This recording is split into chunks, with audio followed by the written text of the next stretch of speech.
हात धुन्छौ र साबुन पानीले धुन्छु नि कति बेला धुन्छौ र छिनछिनमै धुन्छु नि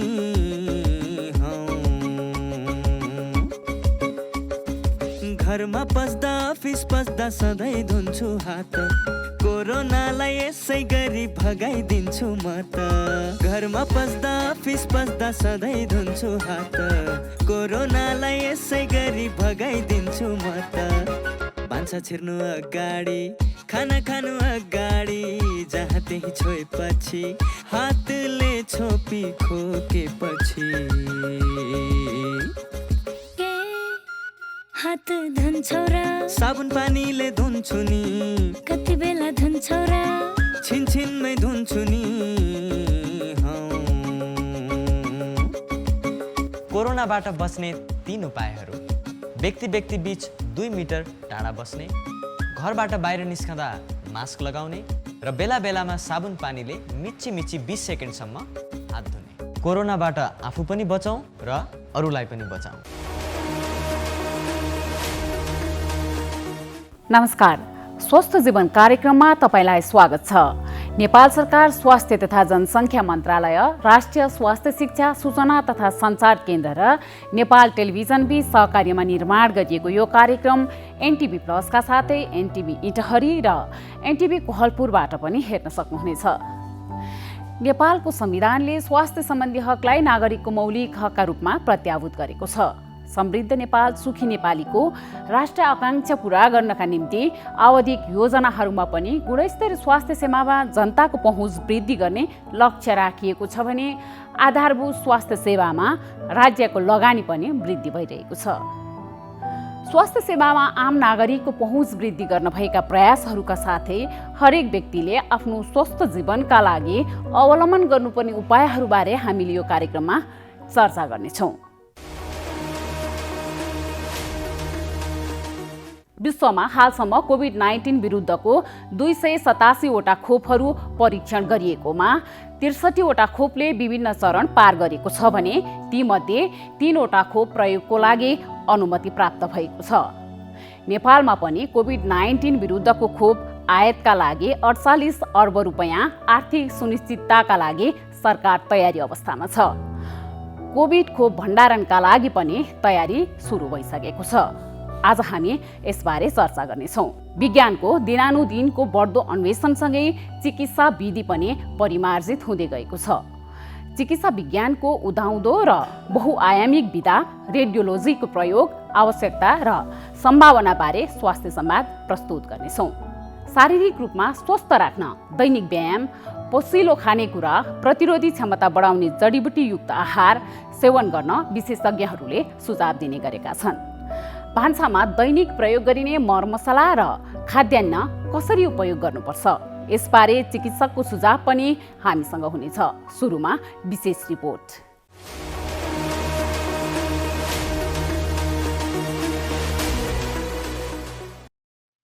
कोभिड-19 विरुद्धको खोप आयातका लागि 48 अर्ब रुपैयाँ आर्थिक सुनिश्चितताका लागि सरकार तयारी अवस्थामा छ। स्वास्थ्य सेवा विभाग अन्तर्गत बाल स्वास्थ्य तथा खोप शाखाका प्रमुख डाक्टर झलेन्द्र गौतमले सरकारले खोप खरिदका लागि 48 अर्ब रुपैयाँ रकमको आर्थिक सुनिश्चितता गरिसकेको बताउनुभयो। गौतमले नेपालको कुल जनसङ्ख्याको 72% अर्थात् 2 करोड 16 लाख मानिसलाई खोप दिने योजनाका साथ प्राथमिकीकरण निर्धारण गरिएको पनि जानकारी दिनुभयो। पहिलो चरणमा अग्रपन्थीमा खटिने सम्पूर्ण स्वास्थ्य कर्मीहरू र कोभिड संक्रमणको रोकथाम, व्यवस्थापन र उपचारमा खटिने व्यक्तिहरू करिब 9,11,000लाई खोप दिइनेछ। यस्तै खोप दिनका लागि 55 वर्षभन्दा माथिका ज्येष्ठ नागरिक तथा दीर्घरोगी गरी करिब 51 लाखलाई दोस्रो प्राथमिकतामा राखिएको छ।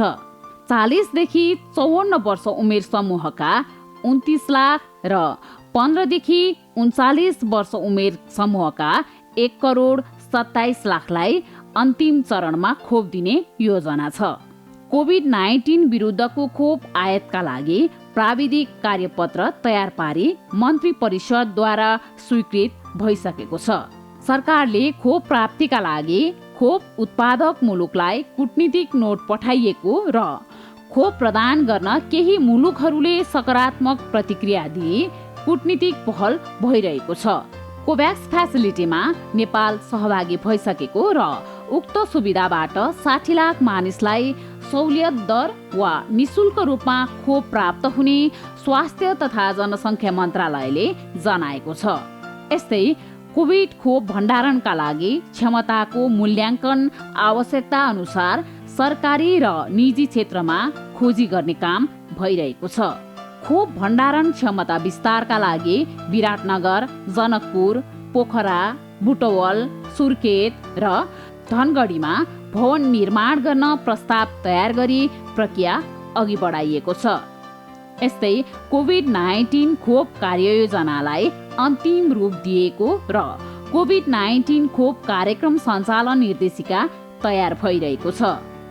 खोप आपूर्ति व्यवस्थालाई सहजीकरण गर्न अर्थ मन्त्रालय, स्वास्थ्य तथा जनसङ्ख्या मन्त्रालय र परराष्ट्र मन्त्रालयका सचिवहरू सम्मिलित सहजीकरण समिति गठन गरिएको छ भने कोभिड-19 खोप सम्बन्धी विज्ञ समूह पनि गठन गरिएको छ।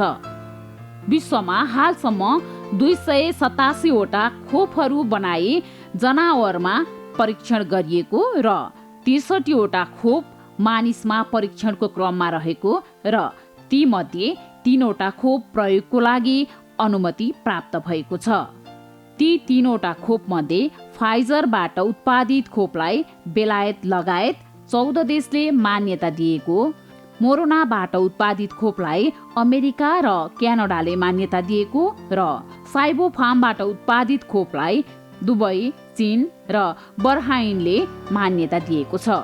नेपालमा आमा र बालबालिकाको स्वास्थ्य सुधारका लागि 2045 सालदेखि हालसम्मै एउटा स्वयंसेवी भावनाका साथ महिला स्वास्थ्य स्वयंसेविकाहरूले हाम्रा गाउँघरमा काम गरिरहनु भएको छ।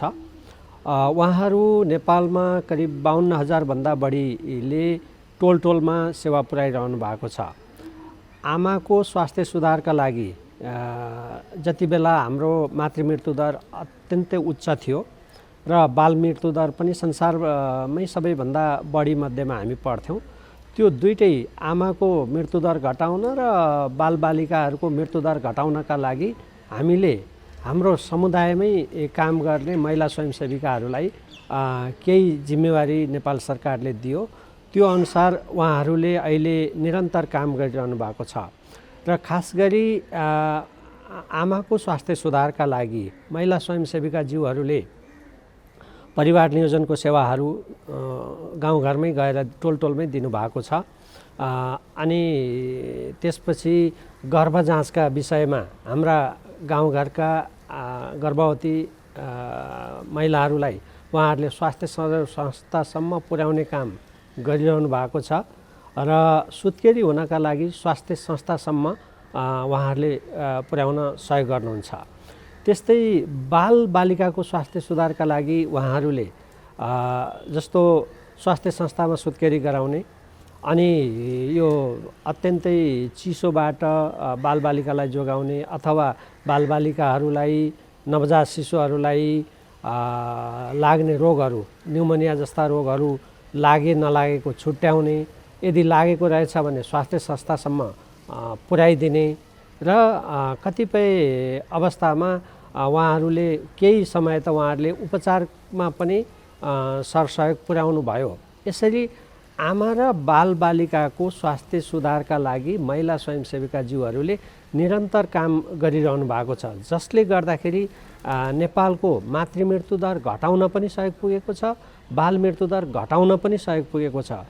यही घटाउनमा योगदान पुगेको भएर विश्वले नै विश्व स्वास्थ्य सङ्गठनले महिला स्वयंसेविकाहरूलाई, नेपालका महिला स्वास्थ्य स्वयंसेविकाहरूलाई पुरस्कृत पनि गरेको छ।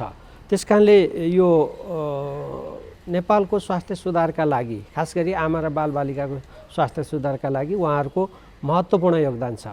त्यति मात्रै नभएर महिला स्वास्थ्य स्वयंसेविकाहरूले विभिन्न अभियानहरू, स्वास्थ्य अभियानहरू, भिटामिन ए बाँड्ने र पोषणका कार्यक्रमहरू सञ्चालन गर्ने अनि राष्ट्रिय खोप कार्यक्रममा बालबालिकाहरूलाई खोप केन्द्रसम्म पुर्याइदिने र खोप अभियानमा निरन्तर सहयोग गर्ने र कहीँ महामारीहरू फैलियो भनेदेखि महामारीमा पनि उहाँहरूले सहयोग पुर्याउने कामहरू उहाँहरूले गरिरहनु भएको छ र स्वास्थ्य शिक्षा दिने काम हाम्रा स्वास्थ्य कर्मीहरूले नभ्याएको ठाउँमा उहाँहरूले स्वास्थ्य शिक्षा दिने काम पनि गरिरहनु भएको छ समुदायमा। यसरी समग्र स्वास्थ्य सुधारका कार्यक्रमहरूमा उहाँहरूको ठुलो योगदान रहेको छ र नेपाल सरकारले उहाँहरूको योगदानलाई उच्च मूल्याङ्कन गरेको छ र हामी सबैले उहाँहरूको योगदानलाई सम्मान गर्नुपर्ने हुन्छ। उहाँहरूलाई पहिले त हामी 18 दिनको तालिम दिन्छौँ, आधारभूत तालिम दिन्छौँ। त्यो तालिम पछाडि उहाँहरूले हाम्रा सेवाहरूको बारेमा धेरै जानकारी राख्नुहुन्छ। अर्को प्रत्येक पालिकामा स्वयंसेविका कोष नेपाल सरकारले गठन गरेको छ अनि उहाँहरूलाई परिचय पत्र र पोसाकहरू दिने काम गरेको छ र दीर्घ सेवा गरे बापत बिदाई हुने बेलामा उहाँहरूलाई केही एउटा पुरस्कार स्वरूप केही रकमको 10,000 रकमको व्यवस्था गरेको छ र कार्यक्रमहरू सञ्चालन हुँदाखेरि उहाँहरूलाई यातायात खर्च विभिन्न कार्यक्रममा हाम्रा अभियानहरूमा र त्यस्ताहरूमा यातायात खर्च आदि दिने गरेको छ र प्रत्येक वर्ष उहाँहरूको कार्यक्रमको रिभ्यू पनि हुने गरेको छ। यसकारणले अनि उहाँहरूको सम्मानका लागि महिला स्वयंसेविका दिवस राष्ट्रिय दिवस पनि हामी मनाउने गरेका छौँ। त्यसकारणले पनि राज्यले उहाँहरूको स्वयंसेवी भावनाको यी विभिन्न तरिकाले सम्मान गरेको छ। स्वास्थ्य सेवा विभाग परिवार कल्याण महाशाखाको तर्फबाट उहाँहरूलाई म उच्च सम्मान गर्न चाहन्छु र उहाँहरूको सेवा अझै हामीलाई धेरै आवश्यक पर्छ र अहिले अर्को महाशाखाले नर्सिङ महाशाखा अन्तर्गत उहाँहरूको कार्यक्रम परेको हुँदाखेरि नर्सिङ महाशाखाले पनि उहाँहरूको त्यो योगदानलाई अझै कार्यक्रमसहित सम्मान गर्नेछ भन्ने मैले विश्वास लिएको छु। नमस्ते, म डाक्टर निपुञ्ज श्रेष्ठ, बालरोग विशेषज्ञ। अहिले यो कोभिड-19 इन्फेक्सनको जुन एउटा महामारी जुन सुरु भएको छ यसमा चाहिँ बालबालिकाहरू पनि उत्तिमै जोखिममा छन्। हामीले बालबालिकाहरूलाई यो कोभिड इन्फेक्सनबाट जोगाउनु धेरै जरुरी देखिन्छ। अब बालबालिकालाई जोगाउनको लागि हामीले जुन ठुलो मान्छेहरूको लागि भन्छौँ त्यस्तै नै हो। मास्कको प्रपर युज हुनु पर्यो, हात टाइममा धोइराख्नु पर्यो, ह्यान्ड सेनिटाइजरहरू युज गरिराख्नु पर्यो, सोसियल डिस्टेन्स मेन्टेन गर्नु पर्यो, बच्चाहरू बाहिर गएर अरूसँग धेरै घुलमिल हुनु भएन, घरमै बसिराख्नु पर्यो। यति हामीले गऱ्यौँ भने हामीले बालबालिकाहरूलाई पनि यो कोभिड-19 को इन्फेक्सनबाट बचाउन सक्छौँ। यो भन्दै बच्चाहरू जब घरमा हुन्छन् उसलाई एउटा चाहिँ घरमा चाहिँ एउटा ह्याप्पी इन्भाइरोमेन्ट पनि हामीले राखिदिनु पर्यो। बुवा आमाले बच्चालाई के गरेर खुसी राख्न सकिन्छ हैन, उसको इन्ट्रेस्ट के छ, म्युजिक गर्न चाहन्छ कि आर्ट गर्न चाहन्छ कि कुनै खेल घरभित्रै खेल्न चाहन्छ कि त्यो सबमा बुवा आमा पनि इन्भल्भ भएर उसलाई चाहिँ खुसी राख्न सक्नुभयो भने उसलाई यो सिनारियो जुन अहिले कोभिड सिनारियो छ त्यसबाट हामी सुरक्षित राख्न सक्छौँ र उसको मानसिक र शारीरिक विकासमा पनि हामी मद्दत गर्न सक्छौँ जस्तो चाहिँ हामीलाई लाग्छ।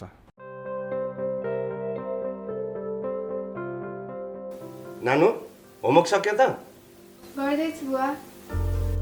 कस्तो चुरोट गनाएको। होइन चुरोट खाएकै छैन। थाहा छ हजुरले कौसीमा घर बाहिर आँगनमा बाटोमा चुरोट खाएर हिँडेको देखेको छु मैले। कहिलेकाहीँ मात्रै हो के, अब छोड्छु। के गर्नु, बानी लागेपछि। सुन्नुहोस्, हजुरले चुरोट खानुभयो, हजुरलाई त असर गर्छ नै। हजुरले खाएको चुरोटको धुवाले हामीलाई पनि रोगी बनाउँछ। हामी रोगी भएको हजुरलाई मनपर्छ? होइन, मलाई त तिमी स्वस्थ फुर्तिलो भएको पो मनपर्छ। त्यसो भए सुन्नुहोस् बा, हाम्रो सरले भन्नुभएको चुरोटको धुवाको 3 तहको असर हुन्छ अरे, first hand, second hand, third hand. होइन के हो नानु यो first hand, second hand, third hand भनेको? जसले चुरोट खायो उसलाई चुरोटको धुवाले फर्स्ट ह्यान्ड असर गर्छ, सँगै बस्ने मान्छेलाई चुरोटको धुवाले सेकेन्ड ह्यान्ड असर गर्छ, जुन धेरै हानिकारक हुन्छ। त्यो अहिले मलाई भइरहेको छ। सरी नानु, अनि यो थर्ड ह्यान्ड भनेको के नि? हजुरले जुन ठाउँमा बसेर चुरोट खानुभयो त्यो ठाउँमा पछिसम्म चुरोटको धुवाको असर रहिरहन्छ। त्यही ठाउँमा पछि आएर बस्ने मानिसलाई पनि असर गर्छ। त्यो थर्ड ह्यान्ड भयो। ए बुझेँ, यो त ठुलो अपराध पो रहेछ। अब म प्रतिज्ञा गर्छु, आजैदेखि धुम्रपान त्याग गर्छु। धन्यवाद बुवा।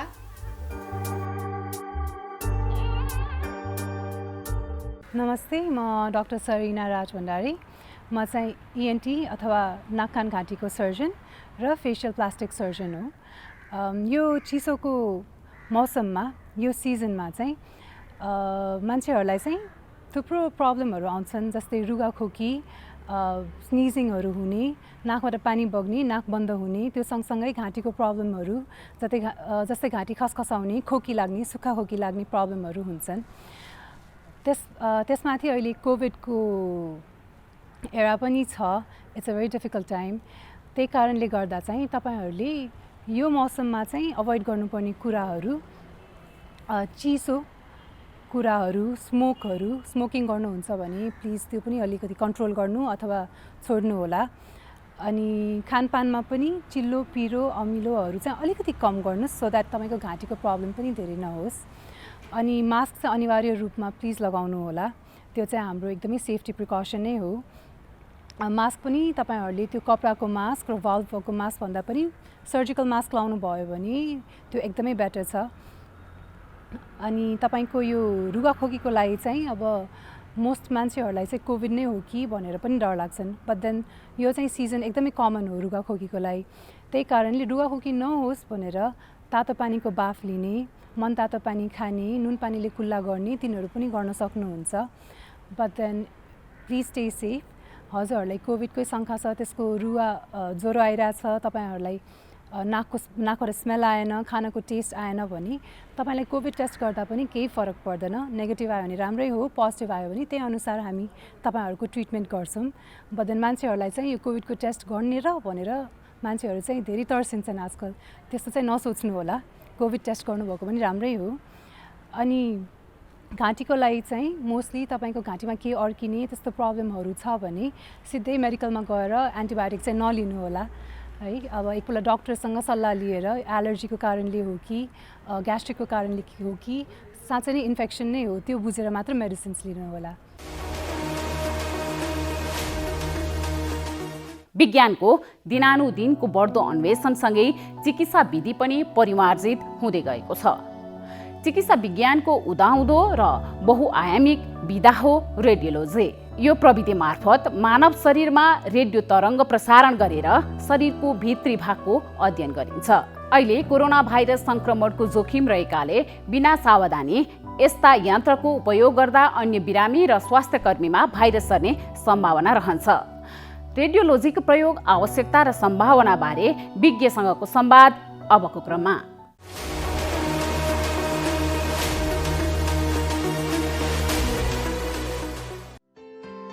चिकित्सा शास्त्रमा रेडियोलोजी भनेको रोग निदानात्मक विधा हो। यो प्रविधिले शरीरका अङ्गहरूको भित्री भागमा भएका रोग पत्ता लगाउन सहज हुन्छ। यो प्रविधि मार्फत मानव शरीरमा रेडियो तरङ्ग प्रसारण गरेर शरीरको भित्री भागमा अध्ययन गरिन्छ। रेडियोलोजीको प्रवेशले चिकित्सा क्षेत्रमा नयाँ रोग पत्ता लगाउन सहयोग गरेको छ। विकसित राष्ट्रहरूमा रेडियोलोजीको प्रयोग निकै अगाडिदेखि भए पनि नेपालमा भने यो प्रविधि निकै पछि मात्र भित्रिएको हो। सन् 1990बाट वीर अस्पतालमा प्रयोग गरी नेपालमा यसको औपचारिक सुरुवात भएको हो।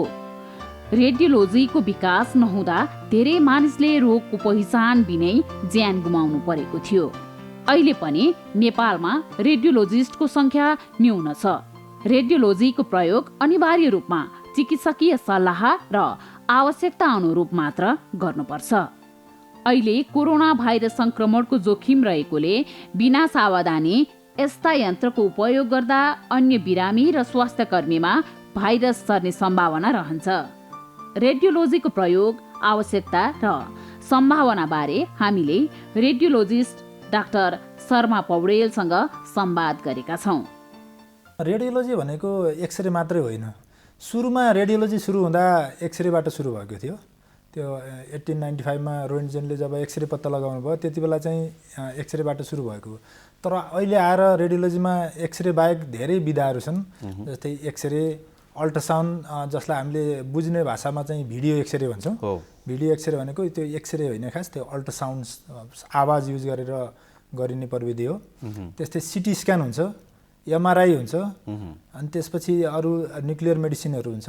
र अहिले आएर रेडियोलोजीमा यो रोग निवारण गर्ने बाहेक अरू ट्रिटमेन्ट गर्ने मोडालिटिजहरू पनि छ, त्यसलाई हामीले इन्टरभेन्सन रेडियोलोजी भन्छौँ। त्यो भएर एउटा अहिले यो वाइड भेराइटीको चाहिँ सब्जेक्ट हो रेडियोलोजी। यो रेडियोलोजी भनेको सपोर्टिभको रूपमा हामीले बुझ्थ्यौँ, यहाँले भन्नु ट्रिटमेन्ट पनि गरिन्छ रेडियोलोजीबाट, होइन? ट्रिटमेन्ट चाहिँ के हुन्छ? अब ट्रिटमेन्ट अब धेरै किसिमको ट्रिटमेन्टहरू गर्न सकिन्छ। जस्तै तपाईँले बुझ्ने भाषामा भन्छु, जस्तै भित्र आन्द्रामा अथवा चाहिँ फोक्सोमा ब्लिडिङ धेरै भयो, धेरै रक्तस्राव भयो भने अब हामीले मेडिसिन मात्रै दिएर नरोकिन सक्छ। त्यस्तो अवस्थामा हामीले नसाबाट पाइप पठाउँछौँ र जुन नलीबाट चाहिँ ब्लिडिङ भइराखेको छ त्यसलाई हामीले औषधि हालेर बन्द गरिदिन्छौँ। त्यसपछि ब्लिडिङ स्टप हुन्छ। अब त्यो एक किसिमको भयो। त्यस्तै कहिलेकाहीँ नचाहिने ठाउँमा रगत जम्छ, जस्तै ब्रेनमा रगत जाने नसा चाहिँ बन्द भयो भने हामीले चाहिँ फेरि पाइप पठाएर त्यो क्लट जुन जमेको रगत हुन्छ त्यसलाई निकालिदिन सक्छौँ। निकालेपछि नसा खुल्छ फेरि। भनेपछि अब एक ठाउँमा चाहिँ हामीले ब्लिडिङ भएको ठाउँमा बन्द गरिदिन सक्छौँ। त्यस्तै नचाहिने ठाउँमा क्लट भयो भने त्यसलाई हामी खोलिदिन सक्छौँ। तिनीहरू चाहिँ ट्रिटमेन्ट मोडालिटिज भयो। त्यस्तै अब पेटभित्र कुनै ठाउँमा चाहिँ पिप जम्यो भने अथवा चाहिँ नचाहिने मृगौलाहरूमा चाहिँ कहिलेकाहीँ युरिनको बाटो ब्लक भएर पिसाब जमिराखेको हुन्छ। त्यस्तो भयो भने हामीले चाहिँ बाहिरबाट अल्ट्रासाउन्ड अथवा चाहिँ सिटीबाट हेरी त्यो जहाँ जम्मा भएको छ त्यस ठाउँमा पाइप हाल्न सक्छौँ। पाइप हालेपछि त्यो पाइपबाट चाहिँ रगत अथवा पिपहरू अथवा युरिनहरू बाहिर निस्किन्छ। त्यसको लागि अपरेसन नगरिकन हामीले बाहिर निकाल्न सकिने हो। यिनीहरू चाहिँ उपचारको विधिहरू पनि रेडियोलोजी अन्तर्गत। हजुर, जस्तै मुटुको अपरेसनको कुरा गर्दाखेरि मुटुमा पुवाल छ भने कुनै कुनै अवस्थामा चाहिँ पाइपबाट नसा छिराएर मुटुको यो नचिरिकन उपचार गर्ने भन्ने पद्धति छ, त्यो रेडियोलोजीमा पर्छ? त्यो चाहिँ रेडियोलोजीमा हामीले गर्दैनौँ, त्यो चाहिँ मुटुकै डाक्टर साहबहरूले गर्नुहुन्छ। मुटु सम्बन्धीको नसाहरूको मुटुको डाक्टर साहबले गर्नुहुन्छ। त्यो बाहेक अरू ठाउँको रेडियोलोजी अन्तर्गत गर्छ। हजुर हजुर, मुटु अलिकति संवेदनशील पनि पर्यो, होइन?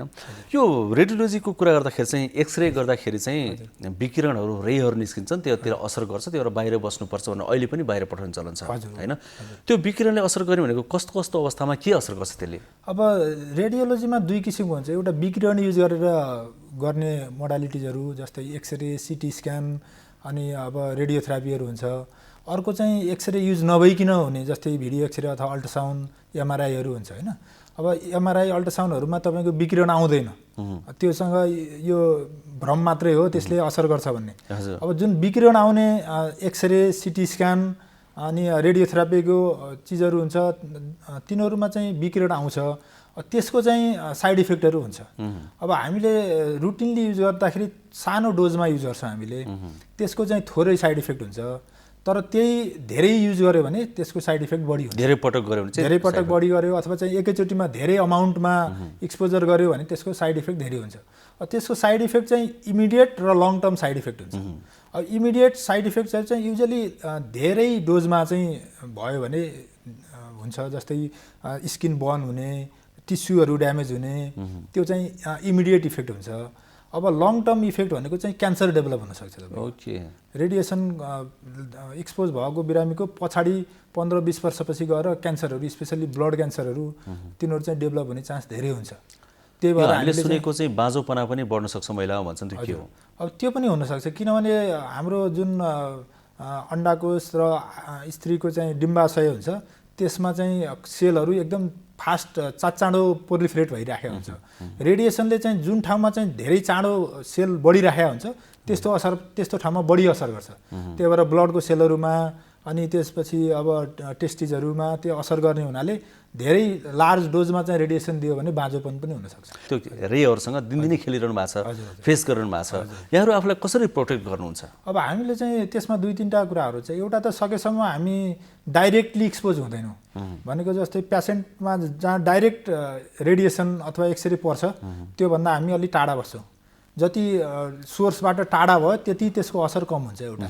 अर्को बिचमा चाहिँ हामीले ब्यारियरहरू लगाउँछौँ, जस्तै अब भित्ता अथवा चाहिँ पर्दा जुन लिड एप्रोनहरू हुन्छ त्यो लगाउँछौँ। अब यदि डाइरेक्टली पेसेन्टसँगै पेसेन्टलाई नै चलाउनु पर्ने प्रोसिजरहरू जस्तै मैले अघि इन्टरभेन्सन रेडियोलोजी भने त्यस्तोमा चाहिँ हामीले लिड एप्रोनहरू लगाउँछौँ। लिडले चाहिँ रेडिएसनलाई प्रोटेक्ट गर्छ, त्यसबाट भित्र छिर्न दिँदैन। लिड एप्रोनहरू त्यस्तै गगल्सहरू लगाउँछौँ हामीले, त्यो गर्छौँ। अनि सकेसम्म त्यसको चाहिँ एक्सपोजर ड्युरेसन अब चाहिँ एक्सरे एक्सपोजर ड्युरेसन कम गराउँछौँ हामीले। अनि नचाहिएको प्रोसिजरलाई सकेसम्म अभोइड गर्छौँ। त्यो नै तरिकाहरू। हजुर, त्यसरी चाहिँ यहाँहरू आफूलाई प्रोटेक्ट गरिरहनु भएको हुन्छ। अब सिटी स्क्यान अहिले पछिल्लो समयमा एकदमै धेरै गर्ने चलन छ। एक्सरे त झन् बेसिक नै भइहाल्यो, कुनै सानो दुर्घटना पऱ्यो भने एक्सरे होइन। अनि एउटै बिरामीलाई पनि अहिले हस्पिटलहरूमा कतिपय हस्पिटलहरूमा पटक पटक एक्सरे गर्न लाउने, पटक पटक सिटी स्क्यान गर्न लाउने चलन छ। कतिपय अवस्थामा हस्पिटल व्यापारी भए त्यो भएर बढी पैसा लिनुको लागि गर्छन् पनि भनिन्छ। अब त्यो बाध्यता पनि होला डाक्टर साहबहरूको, त्यो हामीले टेक्निकल कुरा हामीलाई थाहा हुँदैन होइन। बिरामीले पनि धेरै पटक गर्नै पर्यो, त्यसको रेले पछि क्यान्सरसम्म हुनसक्छ भने बिरामीले के सावधानी अपनाउन सकिन्छ त? अब बिरामीले चाहिँ त मेन के अरे सकेसम्म अब मेरो सर्ट इन्टरभलमा भइराखेको छ भनेर कसियस गराउनु चाहिँ सक्छ होइन। अब किनभने त्यो ट्रिटिङ फिजिसियनहरूले अब रियल्ली निड हो कि होइन भनेर एसेस गर्छ। त्यो तपाईँले चाहिँ जस्तै अब मैले सिटी स्क्यान गरेर आउनुहोस् भन्यो भने सर मेरो त 1 महिना अगाडि मात्रै भएको थियो भन्नुभयो भने मैले अब रियल्ली निडेड हो कि होइन भनेर चाहिँ फेरि सोध्छु नि। अब त्यो चाहिँ क्वेसन चाहिँ गराउन सक्छ, नत्र चाहिँ प्राविधिकहरूले नै यसमा ध्यान दिनुपर्छ। किनभने यो साँच्चै चाहिने हो कि होइन, तपाईँलाई चाहिँ अब रिपिटेडली एक्सपोज गर्नुपर्ने हो कि होइन, त्यो चाहिँ अब हाम्रो आवश्यकता र त्यसको असर त्यो दुईटा दाँजेर हेर्नुपर्ने हुन्छ। अब यो रियल्ली चाहिने नै छ भने चाहिँ अब त्यसले असर गर्न सक्छ भन्ने पनि गर्नु पर्यो। अब होइन यो नगर्दा अरू अल्टरनेटिभहरू पनि छ, जस्तै अब सिटीको सट्टा हामीले एमआरआई गर्न सकिएर त्यही थाहा हुन्छ भने किन एमआरआई नगर्ने भन्ने कुरा हुन्छ होइन। अल्टरनेटिभ छ कि छैन, र छ भने अब त्यसमा छैन, अल्टरनेटिभ छैन भने हामीले अब कसरी कम गर्ने भन्ने हुन्छ। अब जस्तै तपाईँको सानो एरियालाई एक्सपोज गर्ने हो कि, जस्तै अब चेस्ट र एब्डोमेन दुइटै इन्क्लुड गर्नुको सट्टा चाहिँ चाहिएको एरियामा मात्रै एक्सपोज गर्ने हो कि होइन। अब त्यसमा नि डोज घटाउने तरिकाहरू हुन्छ त्यो सिटी मेसिनहरूमा होइन, त्यो घटाएर गर्ने हो कि। अब क्वालिटीमा अलिकति हामीले खोजेको कुराहरू चाहिँ हुन्छ, तर क्वालिटी अलिकति कम्प्रोमाइज भए पनि केही फरक पर्दैन भने त्यो कम्प्रोमाइज गर्ने हो कि। त्यो गरेर चाहिँ पेसेन्टको इन्डिभिजुअल केस अनुसार चाहिँ हामीले मोडिफाई गर्नुपर्छ। हजुर हजुर, जस्तै अहिले त धेरै टेक्नोलोजी आइसक्यो नि त, जस्तै उपचारमै पनि एकदम सजिलो तरिकाहरू आइसक्यो होइन, अल्टरनेटिभ वेहरू आइसक्यो। त्यो रे बिनाको या रेले इफेक्ट नगर्ने गरी गर्ने चाहिँ आइसकेको छैन, नेपालमा मात्रै नआयो कि कहीँ पनि आएको छैन? होइन, अनि त्यसमा मैले अघि नै भनिहालेँ रे युज हुने चाहिँ एक्सरे सिटी स्क्यानहरू छ, र त्यसको अल्टरनेटिभ भनेको अब सधैँ अल्टरनेटिभ त नहुनसक्छ, तर अल्टरनेटिभहरू अल्ट्रासाउन्ड अथवा भिडियो एक्सरे भन्छ हामीले। त्यो भिडियो एक्सरेमा चाहिँ एक्सरे युज हुँदैन, त्यो साउन्ड युज हुन्छ। साउन्ड? हजुर, त्यो अल्ट्रासाउन्ड अथवा चाहिँ एमआरआई। अब एमआरआई र अल्ट्रासाउन्डमा चाहिँ एक्सरे युज हुँदैन। अब तिनीहरूको चाहिँ अल्टरनेटिभ अल्ट्रासाउन्ड र एमआरआई हुनसक्ने अवस्थामा चाहिँ हामीले त्यो युज गर्न सक्छौँ। हजुर, जस्तै एक्सरे भिडियो एक्सरे जस्ता कुराहरूमा रे हुने भयो, अनि भिडियो एक्सरेमा हुँदैन। भिडियो एक्सरे भनेको खास त्यो मिसनोमर हो। हजुर, हामीले त्यसमा एक्सरे युज गर्दैनौँ, त्यसमा चाहिँ साउन्ड वेभ युज गर्छौँ। अल्ट्रासाउन्ड हो त्यो, हाम्रो मेडिकलमा चाहिँ अल्ट्रासाउन्ड भन्छौँ, हाई फ्रिक्वेन्सी साउन्ड हो। तर एक्सरेमा चाहिँ तपाईँको रे युज हुन्छ। एक्सरे सिटी स्क्यानमा चाहिँ रे युज हुन्छ, अल्ट्रासाउन्ड एमआरआईमा चाहिँ रे युज हुँदैन। भनेपछि सकेसम्म अल्ट्रासाउन्ड एमआरआई गरेर हुन्छ भने एक्सरे सिटी स्क्यानमा नजानु राम्रो। एकदम क्लियरली हामीले मेसेज दिनुपर्दा। यो विषय पनि नयाँ अनि मान्छेलाई त्यति धेरै चासो नभएको विषय पनि जस्तो लाग्ने के यसो हेर्दाखेरि नेपालमा यो रेडियोलोजिस्टहरू कति हुनुहुन्छ होला यहाँको अनुमानमा? अब अहिले रजिस्टर्ड भएको अराउन्ड 300 को आसपासमा हुनुहुन्छ। भने सरकारले चाहिँ स्थानीय तहमा पनि रेडियोलोजिस्ट पठाउनु पर्यो भन्ने अवस्था आयो भने चाहिँ सङ्ख्या नपुग्ने चाहिँ? एउटा त सङ्ख्या पुग्दैन, दोस्रो चाहिँ हाम्रो अर्को के बाध्यता हुन्छ भने हामी डाइरेक्ट गएर आफै त्यति धेरै गर्न सक्दैनौँ। जस्तै अब त्यो ग्रामीण क्षेत्रमा एक्सरे मेसिन अथवा अल्ट्रासाउन्ड मेसिन अथवा सिटी स्क्यानहरू त्यो प्रविधि पनि उपलब्ध हुनु पर्यो। अब म रेडियोलोजिस्ट भएँ, म गाउँमा गएर मैले के गर्छु भनेर त्यत्तिकै गर्न नसक्ने अवस्था छ। त्यो अनि अर्को चाहिँ अब मैले अल्ट्रासाउन्ड लिएर जाउँला गाउँमा अब त्यो मेसिनहरू अलिकति महँगो छ महँगो भएपछि धेरै इन्भेस्टमेन्ट गरेर अब त्यो अनुसारको चाहिँ सुविधा दिन सकिन्छ कि सकिन्न त्यो पनि हेर्नुपर्ने बाटो हुन्छ प्राइभेटले गर्दाखेरि बिजनेस हेर्ने भए लगानी ठुलो हुने भयो गभर्मेन्टले हेर्दाखेरि पनि थोरै जनसङ्ख्यालाई धेरै लगानी हुने भयो सुरुमा गरिहाल्न गाह्रो भयो होइन यसको लागि चाहिँ अहिले पोर्टेबल त्यस्तोहरू आएको छैन पोर्टेबल अल्ट्रासाउन्ड मेसिनहरू पोर्टेबल पनि छ एक्सरे पनि पोर्टेबल मेसिनहरू हुन्छ अब अहिले धेरै यो विगत केही वर्षदेखि अल्ट्रासाउन्ड चाहिँ व्यापक रूपमा युज भइरहेको छ ग्रामीण क्षेत्रमा पनि अब हामीले एउटा तराईतिर एउटा रिसर्च पनि गरेका थियौँ घर घरमा पोर्टेबल अल्ट्रासाउन्ड गरेर प्रेग्नेन्सीको कम्प्लिकेसनहरू हेर्ने एउटा जोन हपकिन्स युनिभर्सिटीसँग मिलेर अमेरिकाको हजुर हामीले यो पूर्वी तराईमा चाहिँ 2-3 जिल्लामा चाहिँ रिसर्च पनि गरेका थियौँ त्यसले गर्दा चाहिँ कम्प्लिकेसन घटाउन धेरै सहयोग गर्ने रहेछ होइन त्यो पोर्टेबल मेसिनहरू चाहिँ छ अल्ट्रासाउन्डहरू छ त्यो चाहिँ युज भइरहेको छ अहिले हजुर त्यसको इफेक्ट त्यसको काम चाहिँ ठुलो जति नै गर्छ अब ठुलो जति त गर्दैन किनभने तपाईँको मेसिन सानो हुँदा बित्तिकै त्यसको इमेज क्वालिटीहरूदेखि लिएर कम्प्रोमाइज त डेफिनेटली हुन्छ होइन तर इमर्जेन्सी सिचुएसनहरूमा अब कति डिफिकल्ट केसहरूमा चाहिँ हामीले ल है यो अप्ठ्यारो छ तपाईँहरू राम्रो ठाउँमा जानुपर्छ भनेर रिफरलको लागि चाहिँ धेरै हेल्पफुल हुन्छ हजुर यहाँसँग आज पोलिसी त्यसपछि यो प्रविधि दुवैको कुरा गरेर चाहिँ मिक्स मार्क्स रूपमा यदि कुनै व्यक्तिको धेरै पटक एक्सरे गरेको छ धेरै पटक सिटी स्क्यान गरेको छ भने रे धेरै प्रयोग भएको छ भने त्यो व्यक्तिले यहाँले भने जस्तो पछिका लङ टर्मका खतराबाट बच्न अपनाउनु पर्ने सावधानी अपनाउन सकिने कुरा त्यस्तो केही छन् कि केही छैन त्यस्तो अब त्यस्तो ठ्याक्कै त छैन अब यदि धेरै रिस्क भयो भने अब बेला बेलामा अब हुन सक्ने क्यान्सरहरूको स्क्रिनिङहरू चाहिँ गर्न सकिन्छ जस्तै ब्लड टेस्टहरू गर्ने बेला बेलामा होइन अब किनभने ब्लड क्यान्सर चाहिँ सबभन्दा धेरै हुने त्यो हो अब त्यो चाहिँ गर्न सकिन्छ तर ठ्याक्कै यही गर्नु हुन्छ भन्ने त्यस्तो खालको केही छैन यो बालबालिकाहरूमा पनि अहिले त त्यो धेरै प्रयोग गर्ने चलन आइसकेको छ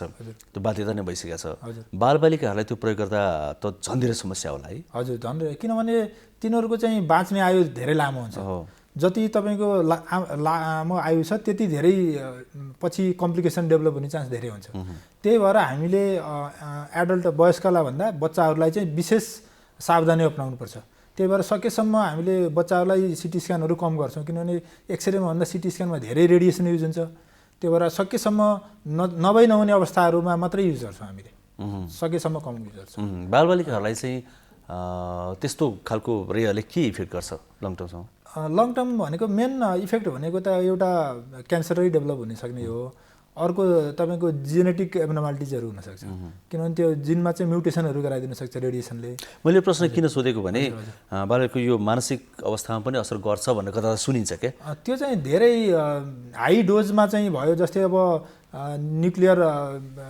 एक्सिडेन्ट्सहरू हुन्छ नि त्यस्तो हेभी रेडिएसन हुँदा अब एटोमिक बमको एक्सिडेन्टहरू हुँदाखेरि चाहिँ त्यो हेभी रेडिएसन हुँदाखेरि चाहिँ धेरै असर गर्छ होइन अब जुन हाम्रो डायग्नोस्टिक युज भन्छौँ अब जुन रोग पत्ता लगाउन प्रयोग गर्ने डोज हुन्छ त्यो चाहिँ अलिक सानो डोज हुन्छ त्यो सानो डोजमा चाहिँ रिस्क चाहिँ कम हुन्छ अब त्यो ठुलो डोजमा भन्दा सानो डोजमा कम हुन्छ तर कति के हुन्छ भने तपाईँको अल अर नन फेनोमेना हुन्छ कि त्यसले एक्सपोज गरेपछि त्यसले गराउन पनि सक्छ रेडिएसनको कुरा एउटा इन्ट्रेस्टिङ कुरा के जस्तै हिरोसिमा र नागासाकीमा जुन बम पड्काइयो नि त्यो वर्ल्ड वारमा त्यो बेलामा पनि यस्तै रेडिएसन फैलेको हो अब त्यो चाहिँ एकदम ठुलो डोजमा रेडिएसन निस्किन्छ उस्तै नै थियो चाहिँ रेडिएसन चाहिँ रेडिएसनै हो होइन रेडिएसनको पनि धेरै प्रकारहरू हुन्छ होइन त्यसमा पनि एक्सरे हुन्छ अल्फा रेज गामा रेज बिटा पार्टिकल्सहरू भन्ने हुन्छ डिफ्रेन्ट काइन्ड्सको हुन्छ तिनीहरूको चाहिँ आफ्नो आफ्नो डिफ्रेन्ट इनर्जी डिपोजिसन फरक फरक हुन्छ अब त्यसमा चाहिँ अब न्युक्लियर मेडिसिनमा आउने डोज चाहिँ धेरै बढी हुन्छ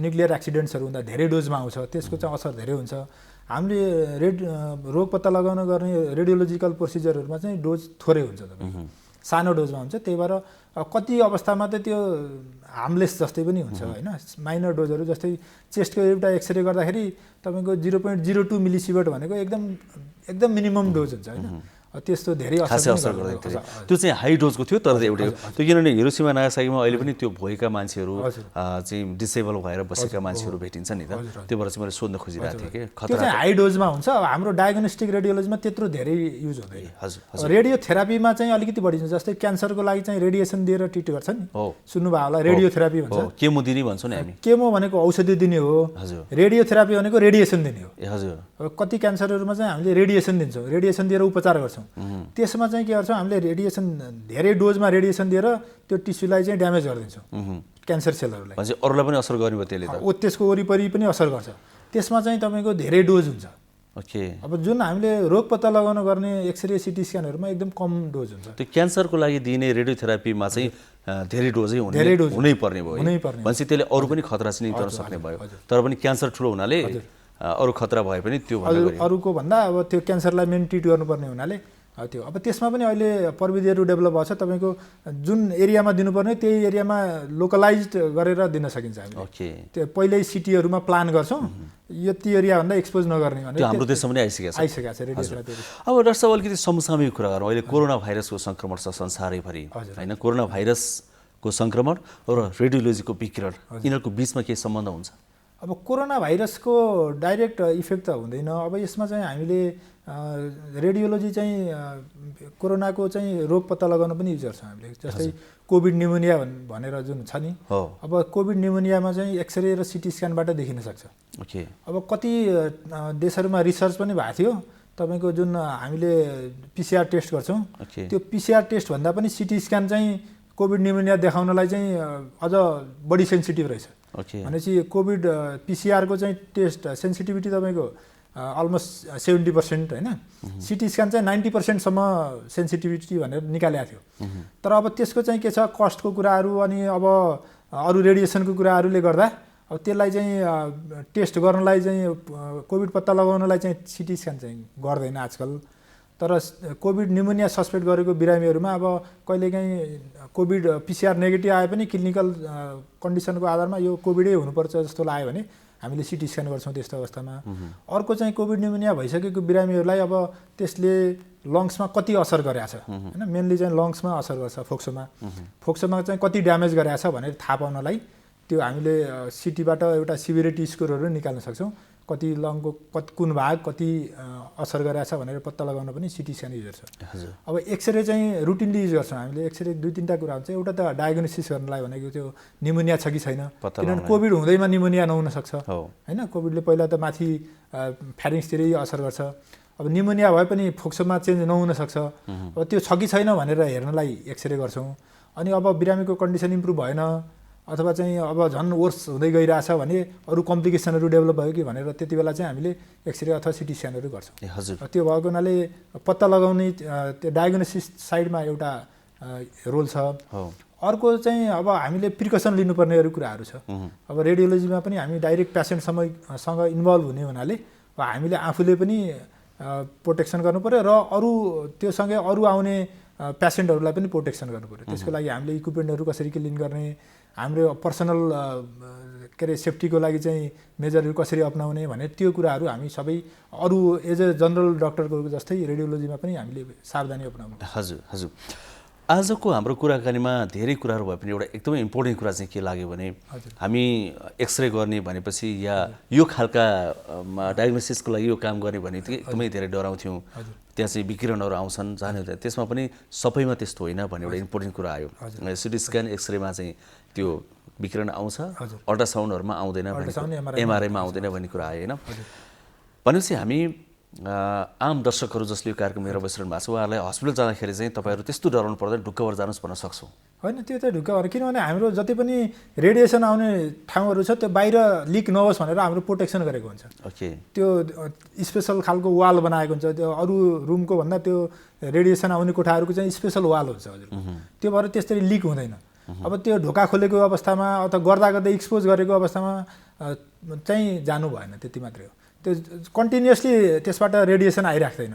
हामीले जति बेला स्विच अन गर्छौँ त्यति बेला मात्रै रेडिएसन आउँछ र अब जो त्यहाँ डाइरेक्टली इन्भल्भ भएको छ त्यसले मात्रै रेडिएसन आउँछ। बाहिर चाहिँ त्यसरी लिक हुँदैन। हजुर। त्यो लिक भयो भने त्यो तपाईँको इन्फ्रास्ट्रक्चर राम्रो भएन।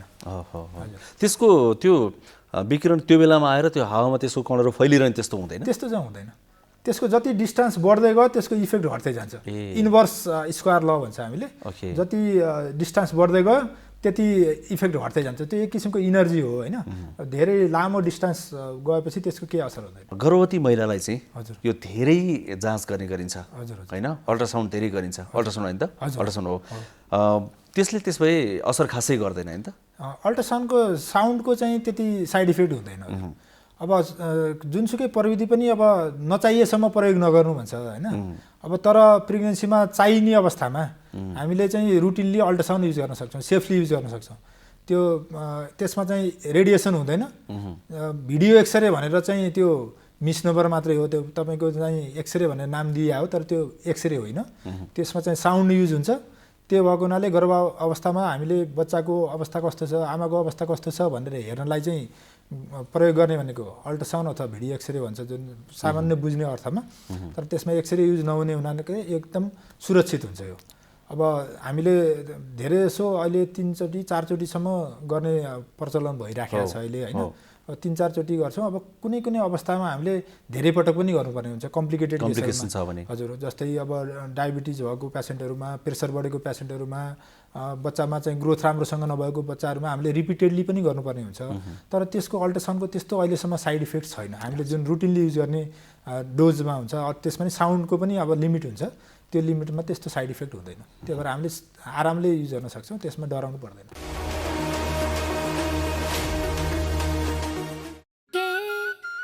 हात धुन्छौ र साबुन पानीले धुन्छु नि, कति बेला धुन्छौ र छिनछिनमै धुन्छु नि।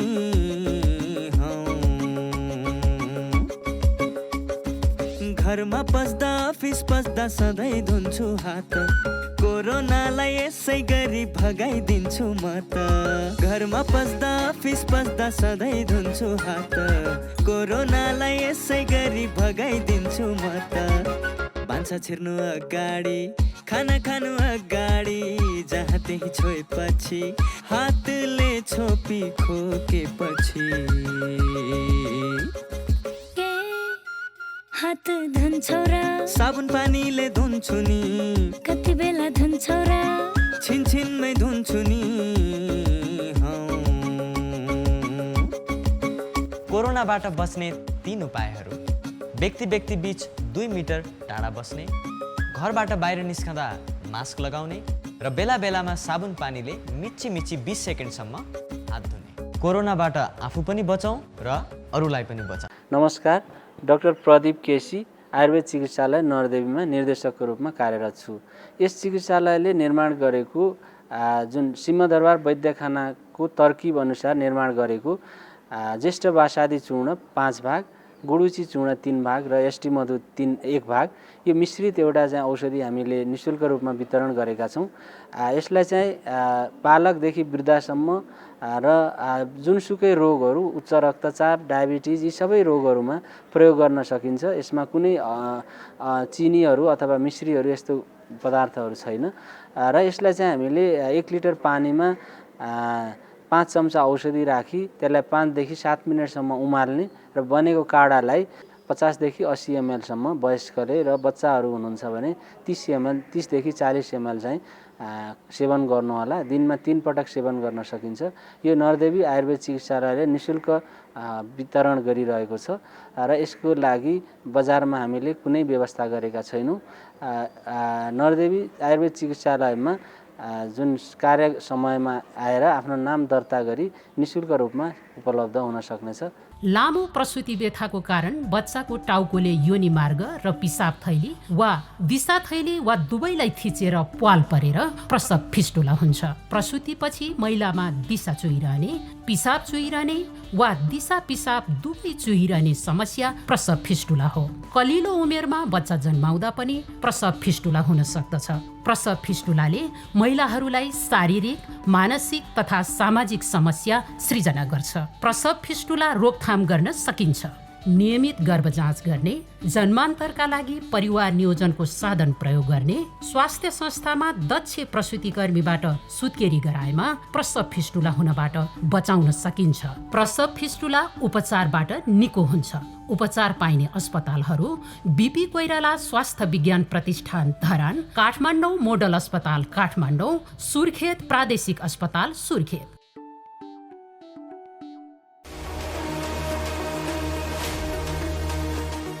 शारीरिक रूपमा स्वस्थ राख्न दैनिक व्यायाम, पोषिलो खानेकुरा, रोग प्रतिरोधी क्षमता बढाउने जडीबुटीयुक्त आहार सेवन गर्न विज्ञहरूले सुझाव दिने गरेका छन्। वैकल्पिक चिकित्साका उपचार विधि खानपान, योग, ध्यान, तथा शारीरिक व्यायामको माध्यमबाट शरीरको प्रतिरोधी क्षमता बढाउन सकिन्छ। साथै भान्सामा दैनिक प्रयोग गरिने मरमसला लगायत परम्परागत जडीबुटीबाट पनि प्रतिरोधी क्षमता बढाउन सकिने चिकित्सकहरू बताउँछन्। भान्सामा दैनिक प्रयोग गरिने मरमसला र खाद्यान्न कसरी उपयोग गर्नुपर्छ, यसबारे चिकित्सकको सुझाव अबको क्रममा।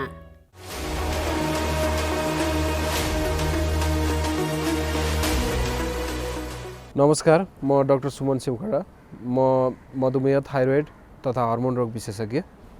हामीले चाहिँ आजकल समयको अनुसार हेर्नु पर्दाखेरि चाहिँ हामीले भान्सामा जुन चाहिँ खानेकुराहरू खान्छौँ, आजकल भान्सामा पकाएर खाने भन्दा पनि बाहिरकै खानेकुराहरू बेसी खाइरहेका हुन्छौँ। अब बाहिरको भनेको नर्मल्ली पिज्जा मगाएर होस् कि बर्गर मगाएर होस्, मोमो मगाएर होस्, अथवा बाहिर रेस्टुरेन्टका खानेहरूलाई चाहिँ बेसी चाहिँ फोकस गरिरहेको हुन्छौँ, जुनमा चाहिँ धेरै तेलहरू युज गरेको हुनसक्छ। अब धेरै प्रशोधित खानेकुरा, प्याकेटेड फुड्सहरूलाई चाहिँ युज गरिरहेको हुन्छौँ। अब त्यो गर्नुभन्दा चाहिँ भान्सामै पकाएको खानेकुराहरूलाई चाहिँ हामीले चाहिँ बेसी जोड दिनुपर्छ जस्तो लाग्छ। त्यसमा पनि तपाईँको चाहिँ कार्बोहाइड्रेट, प्रोटिन, फ्याट भन्ने चिजहरू हुन्छ। कार्बोहाइड्रेटलाई चाहिँ हामीले चाहिँ कम गर्नुपर्छ। त्यसमा चाहिँ तपाईँको भात, रोटी, च्याख्ला जुन हुन्छ त्यो चाहिँ हामीले चाहिँ खानामा चाहिँ 45 देखि 55% जति चाहिँ युज गर्नुपर्ने हुन्छ। त्यस्तै फ्याट पनि र प्रोटिन पनि आवश्यक हुन्छ। प्रोटिनलाई अलिकति बेसी फोकस गर्नुपर्ने हुन्छ। यसमा 20 देखि 25% प्रोटिन हुनु पर्यो। त्यस्तै 20 देखि 25 अर्को 15 देखि 20% चाहिँ तपाईँको तेलहरू हुनु पर्यो। अब यसमा चाहिँ तपाईँको तेलहरू पनि अब कस्तो खालको तेल युज गर्ने भन्ने हुन्छ। तेलहरू चाहिँ विशेषतः चाहिँ हामीले चाहिँ एकचोटि युज गरिसकेको जस्तै एउटा फ्राई गर्नको लागि युज गरेको तेलहरूले चाहिँ हामीले फेरि युज नगर्ने, बेसी घिउ अथवा डाल्डाहरूलाई चाहिँ बेसी युज नगर्ने। र तेलहरू चाहिँ विशेषतः सोयाबिन अथवा तपाईँको मकैको तेलहरू हुन्छ, त्यसलाई चाहिँ हामीले बेसी जोड दिनुभयो भने राम्रो हुन्छ। त्यस्तै अब प्रोटिनहरू मेनली भनेको दाल, गेडागुडी र माछा मासुमा आउने हो। यसलाई पनि हामीले चाहिँ खानामा इन्क्लुड गर्नु जरुरी हुन्छ। र अरू मरमसला जुन चाहिँ चिल्लो पिरो भनौँ, अब त्यसमा चाहिँ जुन चाहिँ अब नुनको मात्रा भनौँ, नुन पनि ठिक्क मात्रामा खानु पर्यो। थपेर खानु भएन। आलो नुनहरू चाहिँ थपेर खानु राम्रो हुँदैन। त्यस्तै विशेषतः त्यो त अझै प्रेसरको बिरामीहरूलाई अथवा सुगरको बिरामीहरूलाई त्यो गर्नु भएन। अर्को कुरा चाहिँ तपाईँको मसलाहरू जुन छ, मसलाहरू पनि धेरै युज गर्नु भएन। मसला धेरै युज नगरिकन थोरै युज गरेर बनाउनु पर्ने हुन्छ। अरू तपाईँको भान्सामा युज हुनु जुन चाहिँ लसुन, प्याज, अदुवा, यो चाहिँ ठिक मात्रामा सेवन गर्दा नराम्रो खासै केही पनि हुँदैन।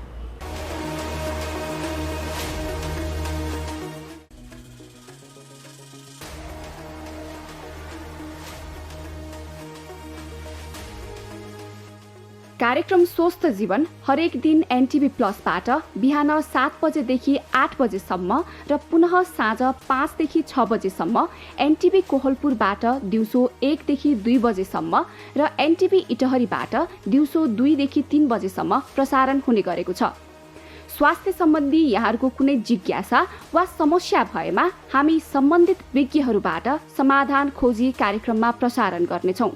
हामीलाई सम्पर्क गर्ने माध्यमहरू यस प्रकार छन्: फोन, एसएमएस तथा भाइबरको लागि 9843 52 93 97, इमेल swasthjivan@ntv.org.np।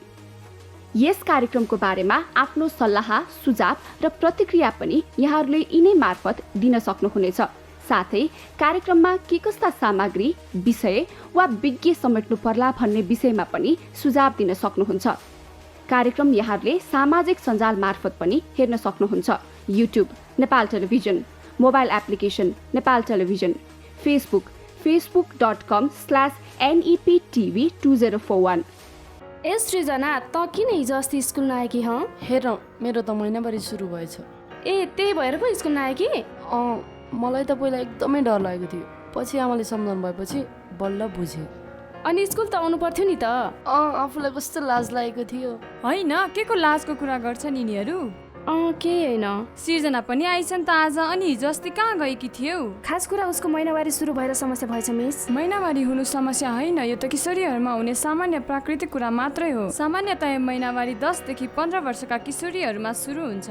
यो स्वाभाविक कुरा हो। महिनावारी हुँदाखेरि डराउने चिन्ता लिने गर्नु हुँदैन। महिनावारी हुँदाखेरि अरू बेला जस्तै स्कुल आउनुपर्छ, तर व्यक्तिगत सरसफाइ भने बढी नै गर्नुपर्छ। महिनावारी भएको समयमा दिनौ नुहाउने, सफा कपडा लगाउने, सफा ठाउँमा सफा बिछौनामा सुत्ने, सफा प्याड लगाउने गर्नुपर्छ। महिनावारी हुँदा घर परिवार सँगै राखेर किशोरीहरूलाई पोसिलो खानेकुरा खुवाउनुपर्छ।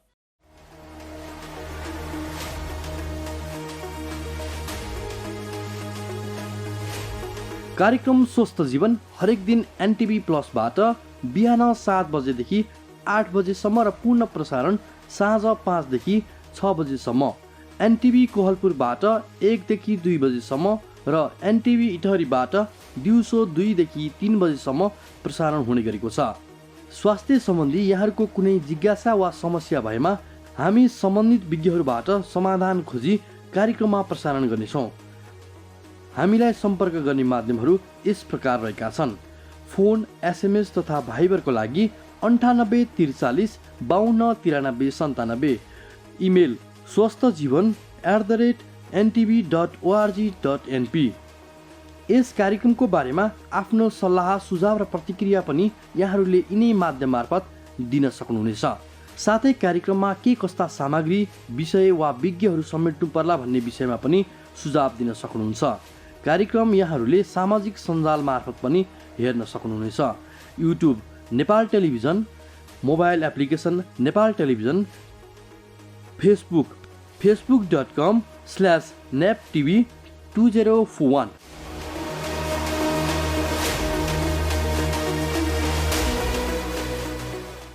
विश्वमा हालसम्म कोभिड-19 विरुद्धको 287 वटा खोपहरू परीक्षण गरिएकोमा 63 वटा खोपले विभिन्न चरण पार गरेको छ र तीमध्ये 3 वटा खोप प्रयोगको लागि अनुमति प्राप्त भएको छ। नेपालमा पनि कोभिड-19 विरुद्धको खोप आयातका लागि 48 अर्ब रुपैयाँ आर्थिक सुनिश्चितता गरिएको छ। कोभिड खोप भण्डारणका लागि पनि तयारी सुरु भइसकेको छ। आज हामीले यसबारे पनि चर्चा गर्यौं। विज्ञानको दिनानुदिनको बढ्दो अन्वेषणसँगै चिकित्सा विधि पनि परिमार्जित हुँदै गएको छ। चिकित्सा विज्ञानको उदाउँदो र बहुआयामिक विधा रेडियोलोजीको प्रयोग, आवश्यकता र सम्भावनाबारे स्वास्थ्य संवाद प्रस्तुत गर्यौं। साथै भान्सामा दैनिक प्रयोग गरिने मरमसला र खाद्यान्न कसरी उपयोग गर्नुपर्छ यसबारे चिकित्सकको सुझाव पनि आज हामीले प्रस्तुत गर्यौं। आजका लागि स्वस्थ जीवन कार्यक्रमको समय सकिएको छ। यो कार्यक्रम नेपाल टेलिभिजनको वेबसाइट www.nepaltvonline.com तथा नेपाल टेलिभिजनको मोबाइल एप र फेसबुक, युट्युब जस्ता सामाजिक सञ्जालमा पनि हेर्न सक्नुहुनेछ।